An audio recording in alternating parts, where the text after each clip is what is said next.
ஃபியூச்சரில் வந்து லிட்டரலாக எல்லார் வீட்லேயுமே வந்து ஒரு 3D பிரிண்டர் இருக்க சான்ஸ் இருக்குது. ஏன்னா இப்போ 3D பிரிண்டிங்கை வந்து ஒரு மெகா ஸ்கேல் ப்ராஜெக்ட்ஸ் எல்லாம் கூட யூஸ் பண்ண ஆரம்பிச்சிட்டாங்க.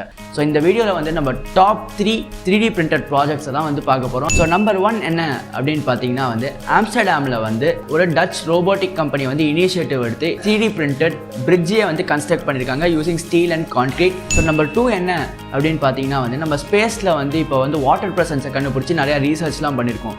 ஆனால் அது எல்லாத்துக்கும் முன்னாடியே வந்து ஸ்பேஸில் 3D பிரிண்டிங் பாசிபிள் அப்படின்னு சொல்லி நாசா வந்து ஒரு எக்ஸ்பெரிமெண்ட் மூலமாக சொல்லியிருக்காங்க 2014.